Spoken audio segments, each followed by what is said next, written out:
This is CBN News Watch.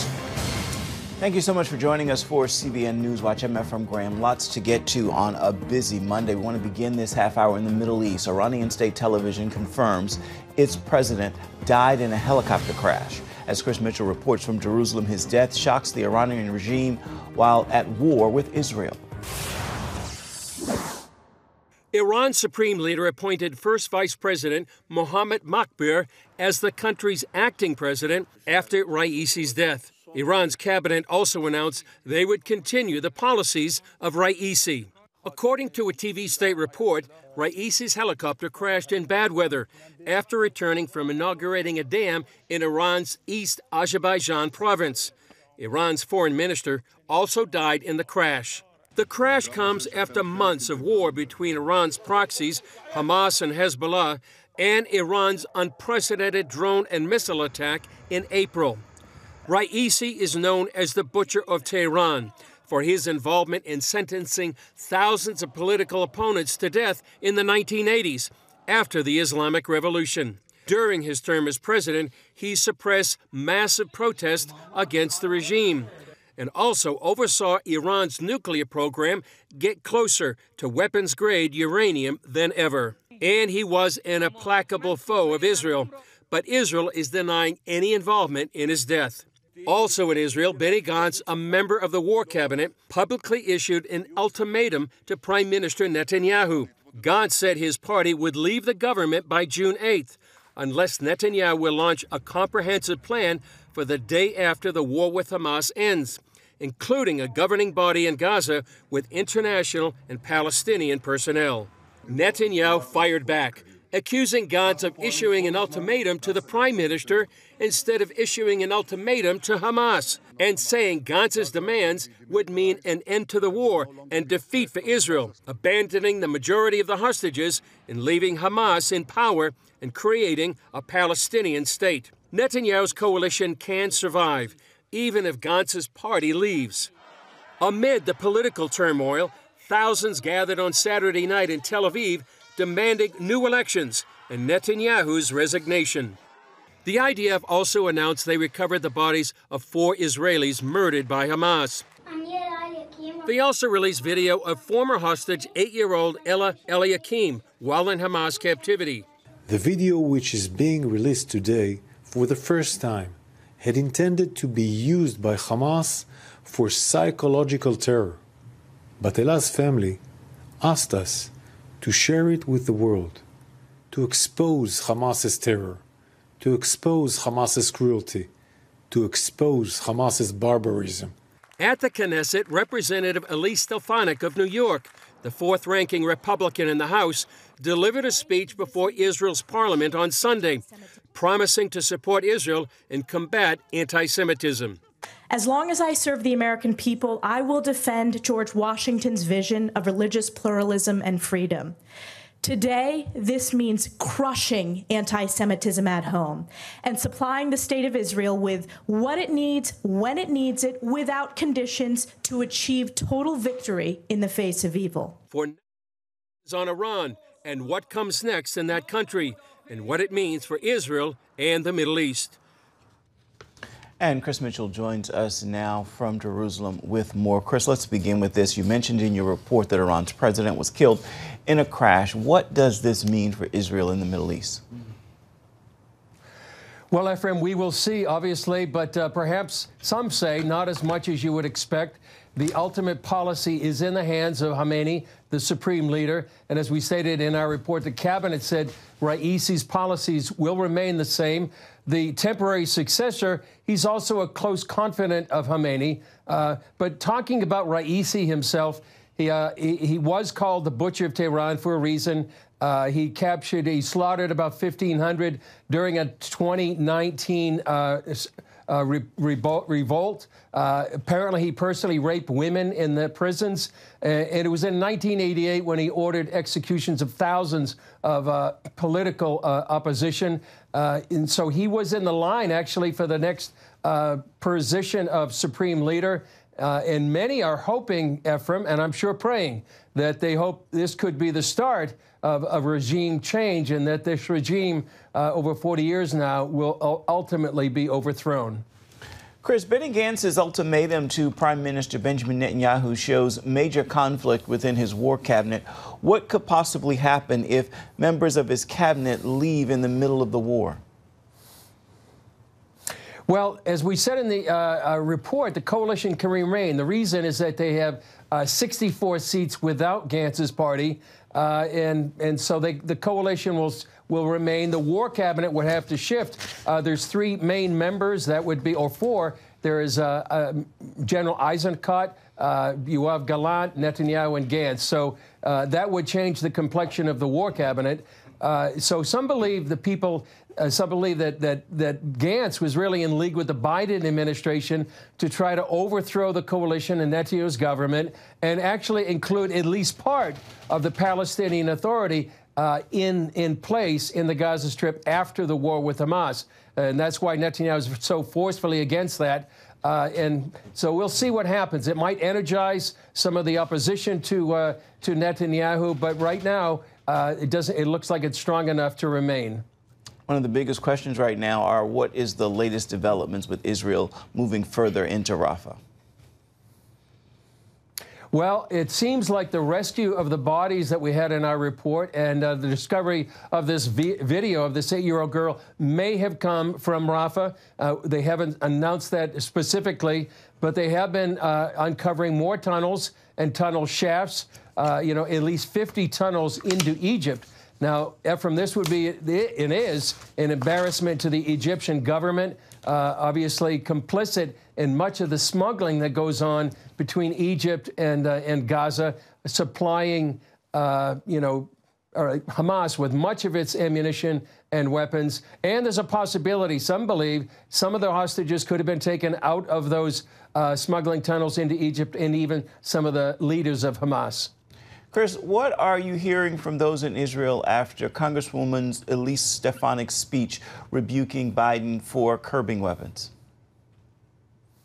Well, during that speech, she got a standing ovation. The Knesset speaker, who probably invited her, described her as a brave leader who spoke truth to power and brought justice to the academic ivory tower. That's in reference to the grilling she had from many of those heads of the colleges there.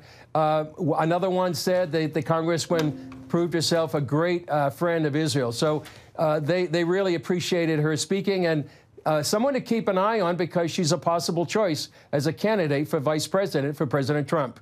Indeed, she is. Chris Schmidt reporting for us from Jerusalem. Thank you so much. Coming up, a new report says Hamas inflated the number of its fatalities. Was this the fog of war or terrorist propaganda? We're going to explore that question when we come back. You're watching CBN News Watch. Stay with us.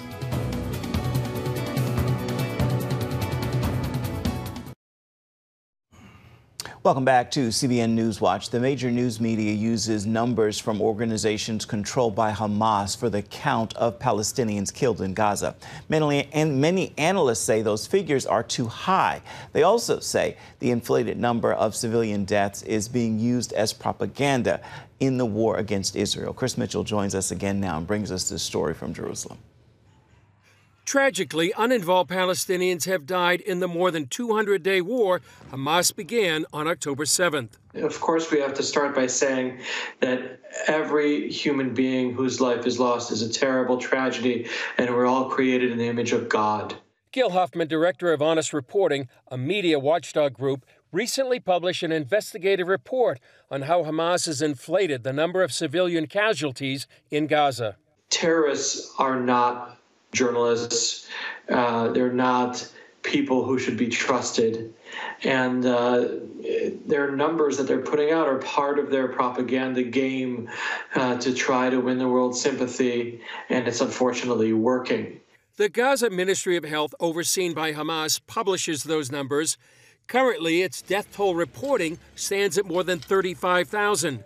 Huffman says those numbers have been parroted throughout the war by world leaders, including President Biden, and global media like the Associated Press. You know, the world media, they try to be balanced. So Israel says this. Israel says that based on the studies taken by the world's top experts on urban warfare, Israel set a gold standard in preventing the loss of civilian life.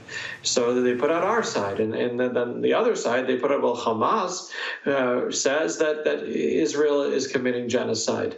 It doesn't work that way. Professor of Statistics Ibrahim from the Wharton School at the University of Pennsylvania wrote how the Gaza Ministry of Health fakes casualty numbers. The data scientist studied Hamas statistics from the war's beginning using a graph and concluded, here's the problem with this data. The numbers are not real. That much is obvious to anyone who understands how naturally occurring numbers work. The casualties are not overwhelmingly women and children, and the majority may be Hamas fighters. This data also does not include the estimated 14,000 Hamas fighters killed in combat, or Palestinians killed by misfired rockets, estimated by some to be nearly 1,000. The Foundation for the Defense of Democracies also reported this month that the Gaza Health Ministry cannot provide names for more than 10,000 it says have died. We previously knew they had incomplete records for this set of people of at least 10,000, but from both Wall Street Journal reporting and from an item on the ministry's own social media feed, they've indicated they don't have names, so they can't really identify these individuals. It's really one more drop in a bucket on a broader credibility issue.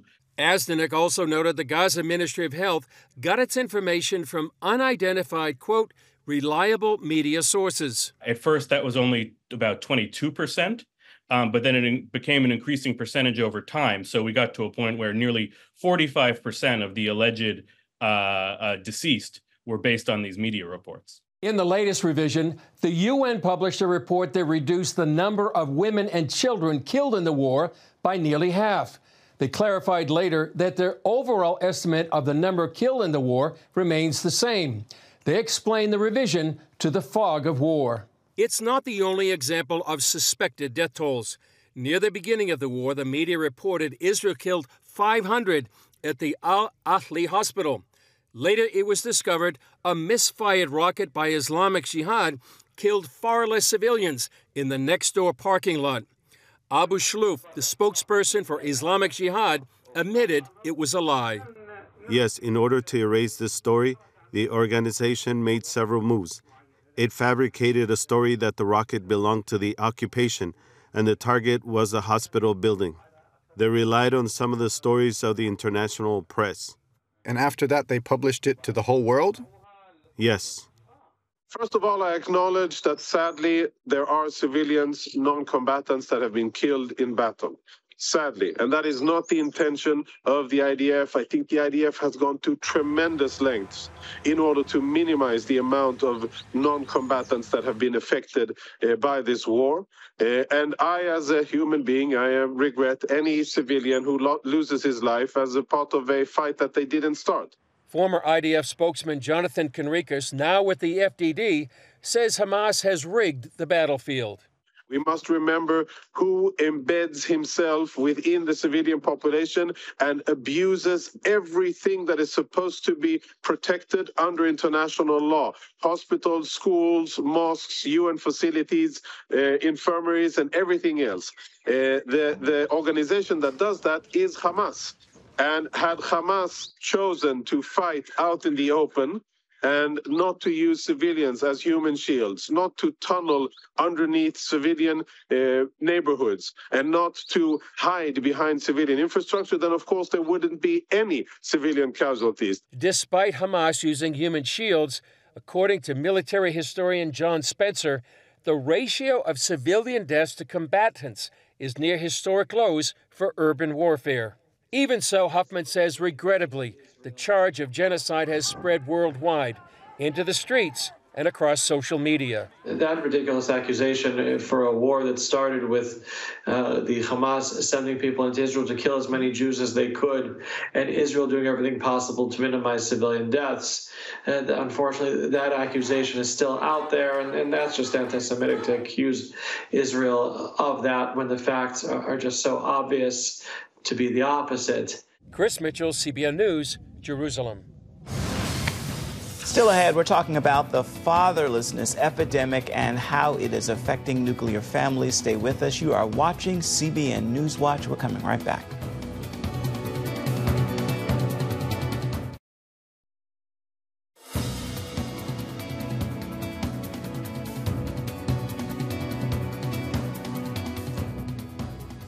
Welcome back to CBN News Watch. Christian author, speaker, and activist Ryan Bomberger is speaking out against fatherlessness, the epidemic, and the devaluation of the nuclear family. He says the fallout from the absence of fathers is devastating. In a recent interview with CBN's Faith Wire, he spoke on those specific family issues, including abortion and adoption. Faith Wire's Trey Goins-Phillips joins us now with more on this. So, Trey, why is the unity of the family so important to Ryan?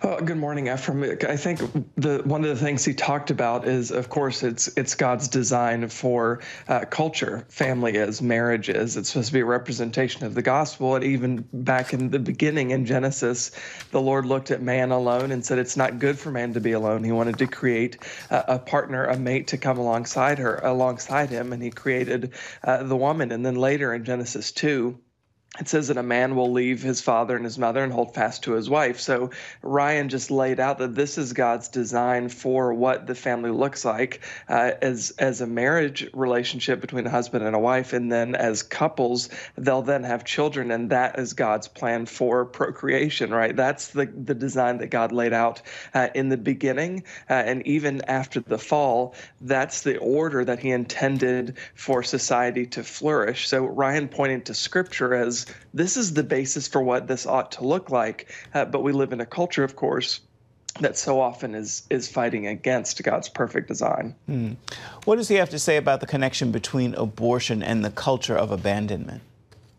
Yeah, so that's one of the issues I think we see in culture. That's one of the main consequences of a culture that is so often antithetical to Scripture, antithetical to God's design, is when you look at the numbers, as Ryan has, you look at the data, so often in homes that are without fathers, men who are refusing to step up and take responsibility as dads and raise the children that they had a role, of course, in bringing into the world.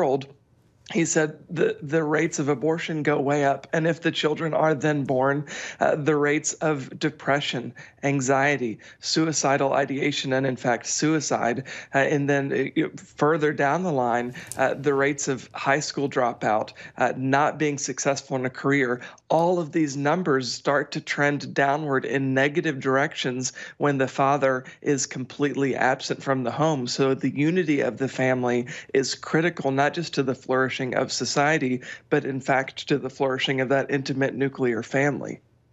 What can you tell us about the steps or what can be done to restore togetherness? Yeah, ultimately, Ryan was talking about the importance of reminding people of one, God's design, but two, just looking at the numbers. What is the best way to create a successful and a flourishing society? And I think pointing to this is God's design, and there are so many benefits to it. It's not just God's design, and there's no good to be received out of it. There are a lot of great benefits. So I think he talked about leaning on those positives, leaning on why it's God's design, not just saying this is God's design, but deepening the understanding of why God created us to be this way and to live this way. So we explored a lot, and you can check out all of that full interview on CBN News' YouTube channel. Excellent. What can we expect on this evening's Faith versus Culture? So we're talking to Memphis-based pastor, former SBC president Steve Gaines about revival in America. One, what does it mean from a biblical basis? What is revival? And two, how can we ensure that we've created a climate in American churches for revival to happen in the best way possible? All right, Trey, always good to see you. Thank you so much. Thanks, Ephraim. You can also see a new episode of Faith versus Culture tonight on the CBN News Channel. It begins at 8 Eastern. You can also watch it on the CBN News app, or you can watch it on YouTube. Coming up, a university coming together in unity goes viral online. We have the uplifting story plus an encouraging word for your Monday. Stay with us. You're watching CBN News Watch.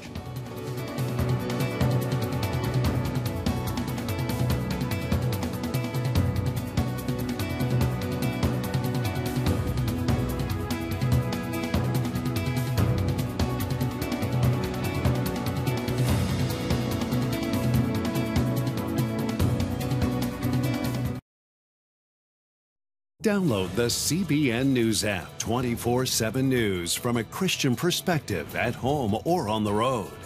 One place for all of your news. Breaking news alerts. Set daily prayer goals and pray for news stories. Read the most important news and watch CBN News Channel live. CBN News, because truth matters. Go to cbnnewsapp.com to get the app today.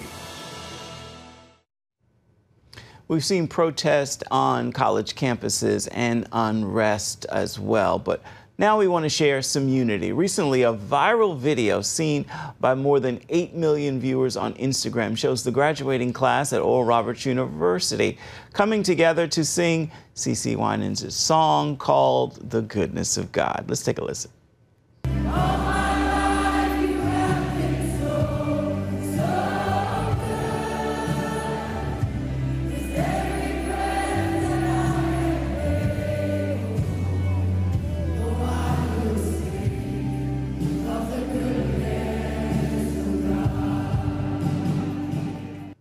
ORU's president, Dr. William M. Wilson, says the video is a testament to the spirit-empowered culture at the university.